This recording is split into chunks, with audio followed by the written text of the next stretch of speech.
Aujourd'hui, j'aimerais vraiment encourager quelqu'un qui est dans l'abattement, qui passe par une période difficile. Il y a des fois où on a l'impression que tout va mal. C'est même pas une impression, c'est ce que l'on vit et que notre vie n'avance pas. Notre vie n'avance pas, notre vie semble bloquée, on est échec sur échec et on ne sait même plus quoi faire, quelle prière élever pour que la situation change. Le risque, c'est de penser que notre vie n'a pas d'intérêt et que Dieu nous a oubliés. On se retrouve dans une situation où on est tellement stressé par la vie, tellement déçu par nous-mêmes, tellement déçu par notre incapacité à surmonter des épreuves, à avoir un résultat. Et on a simplement le cœur brisé et l'esprit dans l'abattement. Je vais juste rappeler que Dieu nous voit, que Dieu nous aime. Et moi aussi, je suis passé par des moments, et ça m'arrive de passer par des moments très difficiles. Aucun homme sur terre ne peut dire que tous les jours, c'est la fête. Il y a toujours un moment, et ça arrive de manière cyclique, où les choses sont difficiles, où on a l'impression de passer par un désert et où rien ne marche. Et dans ces moments-là, on ne sait même pas quelle est la bonne attitude à avoir. Et je remercie le Seigneur parce que quand ces moments m'arrivent, comme ça m'est arrivé récemment, le Seigneur me dirige sans même que je m'en rende compte.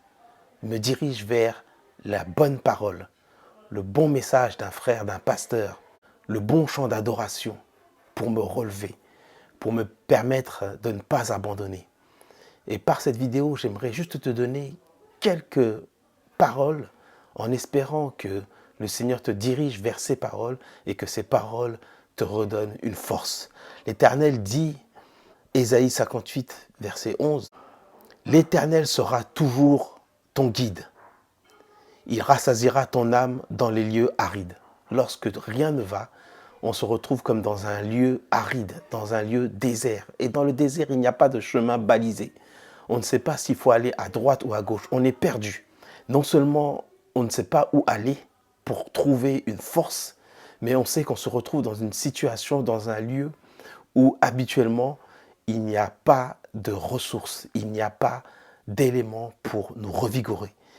Il continue et il dit, « L'Éternel sera toujours ton guide. Il rassasiera ton âme dans les lieux arides et il redonnera de la vigueur à tes membres. » Quand on est dans un lieu aride pendant longtemps, on manque de tout.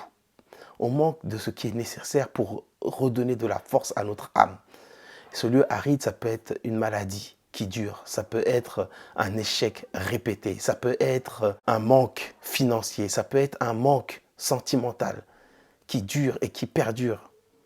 Et Dieu dit, c'est dans ce lieu aride que je te redonnerai de la vigueur à tes membres.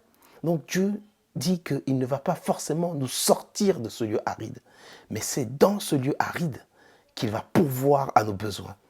Et il continue toujours dans le verset 11, « Tu seras comme un jardin arrosé, comme une source dont les eaux ne tarissent pas. » Mais toujours dans ce lieu aride.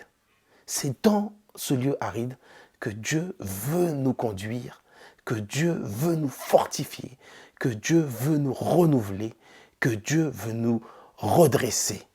Dans ce lieu aride, Dieu va faire de nous un jardin arrosé. Un jardin arrosé qui produit des fruits. Un jardin arrosé qui produit du fruit pour moi et pour ceux qui sont autour de moi dans ce lieu aride. Dieu nous encourage aujourd'hui pour nous dire que le lieu dans lequel nous sommes, le désert dans lequel nous sommes, le lieu aride dans lequel nous sommes, c'est aussi le lieu dans lequel Dieu va nous bénir. Alors dans ce lieu, nous ne savons pas forcément où nous allons. Nous ne savons pas forcément d'où viendra le secours. Mais nous savons que Dieu va faire de ce lieu un lieu de bénédiction pour nous. C'est dans ce lieu que nous deviendrons nous-mêmes une source de bénédiction. C'est dans ce lieu que Dieu va donner de la vigueur à nos membres. C'est dans le désert que Dieu va faire notre miracle. J'espère que cette vidéo, cette parole t'encourage et que tu vas t'accrocher à cette parole, comme je me suis accroché à cette parole, et que tu pourras témoigner que tu es dans le désert, mais que tu es un jardin arrosé qui porte du fruit pour toi et pour tous ceux qui t'entourent. Sois béni et à la prochaine pour un nouvel épisode de Parole de vie Express.